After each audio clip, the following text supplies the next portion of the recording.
happened to the butterflies? Whatever happened to the summertime? And the feeling I got the first time that I saw your eyes. Hey guys and gals, welcome to this week's pre-foreclosure daily grind and this week's pre-foreclosure tip of the week. Chris the drummer Bose, Bob LaChance, and let's get to this week. This week is actually about what lenders are doing to protect themselves from potential lawsuits. Okay, that's number one. And number two, I'm just going to go over a couple different discount ratios where, you know, a lot of you guys make sure that you write these down because this is gold we're going to be getting into. And this is as of January 2010, some typical guidelines. Because, again, this could change tomorrow. Okay? Let's get into our story about what lenders are doing to protect themselves legally. Okay? We have a story here that Chris is going to go over with U.S. Bank. He had a conversation with loss mitigator for about 15 minutes on exactly what they're doing to protect themselves, because there's been some case study of sellers going after lenders and suing them because they claimed they haven't been updated on what was exactly going on with the short sale process. So go ahead, Chris.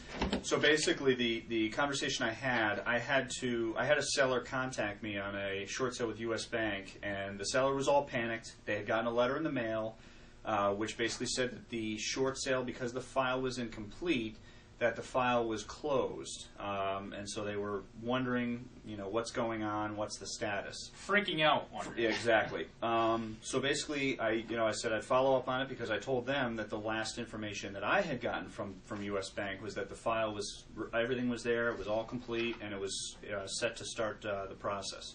So I called the bank and I informed them of the letter that the seller had received, and sure enough, the process was in motion. The letter they had received was dated the day before I had resubmitted the package, and it was uploaded in the system. But anyways, she explained to me. She said no matter who's the contact, whether it was you or her agent or her attorney, we would have to send either direct mail to her, or we would have to at least call her on a regular basis to inform her directly from us to her what the status is of the short sale. Okay, so that's kind of the situation. The reason behind it, okay, and U.S. Bank is just one of many lenders that do this, either via direct mail to the seller's house or phone calls. The reason behind this is because it's to cover their butts basically legally. Because here's this. We'll give you a little scenario here. Imagine you're a seller. Okay, you're a seller on a property. You got a short. You got to do a short sale. You got no equity. You can't afford a loan modification. Yeah. Got to sell it. Or you even get declined for one. Right. So you contact, and it can be anybody. It could be a loss mitt company. It could be an agent. It could be an attorney. It could be anybody who comes across, your path and says, oh, I can do a short sale for you. No problem. I'll get your foreclosure postponed, and I'll get this thing, accepted. False promises. That's what they're basically protecting themselves against companies like that. Exactly right. And this person comes to you and they say, "Oh, sure, no problem. I'll take care of it." You give them everything. You give them all your information, and you trust that they're doing it for you. And then a few months later, 4 months later, find out that your house has been foreclosed on and you're getting kicked out. The sheriff shows up and kicks you out of your house. Not a good day. So what are you going to do? You're obviously going to go back and you're going to try to get a hold of this person who promised to do the short sale, and give them a piece of your mind. But obviously, if this person, let's say, had no intention of doing anything and they wanted to try to just get money from you and run, and had no intention of doing anything, obviously you're not going to be able to get a hold of them, right? They're not going to answer your phone calls. And the seller hires an attorney who just wants to sue somebody. Right. And they're they don't even collect any money up front. They collect a portion of what they'll get in settlement. Exactly.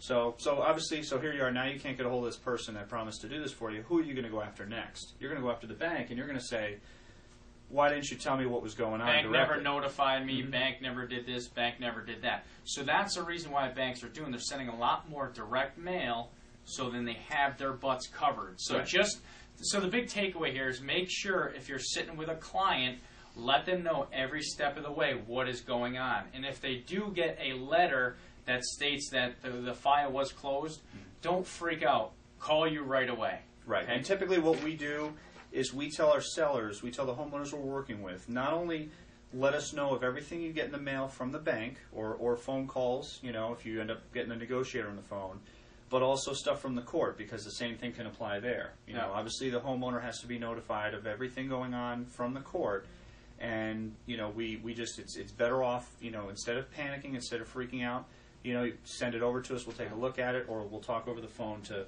discuss it. So that's basically how the lenders right now are doing a lot of direct mail pieces to the homeowners and letting them know what's going on in the process. It's been very, very, very prevalent right now. It's been happening more and more. So just know that, just so you can set expectations up front. All right, that's number one. I know that was a little long-winded, but we do apologize. But that is, that's really important right now. Secondly, Freddie Mac and Fannie Mae, what they're allowing right now on second mortgages, and FHA. Freddie Mac is allowing right now about $3,000. Okay, about $3,000. FHA, and this is when. Sorry, let's take a step back. This is when Fannie Mae, Freddie Mac, or FHA are the investors on the first mortgage. What they are allowing second lien holders or second mortgages. Okay, Freddie Mac, they're allowing, as of today, about $3,000 for a junior lien holder. Fannie Mae, it's either $8,500 or 10% of the principal. 10% of the principal. For the 10% of the principal for the second. Of the second mortgage. FHA, $2,500 as of today.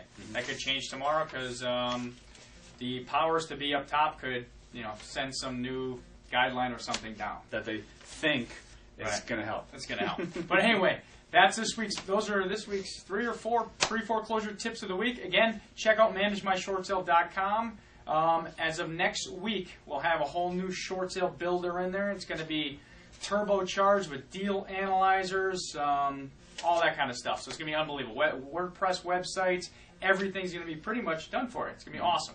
So managemyshortsale.com, check it out. You can take it for a 30-day free trial. Chris the Drummer Bowes, Bob LaChance getting back to you with this week's pre-foreclosure tip of the week. Somebody wake me up. Somebody wake me up, yeah. Somebody please wake me up. Whatever happened to the butterflies? Whatever happened to the summertime and the feeling I got?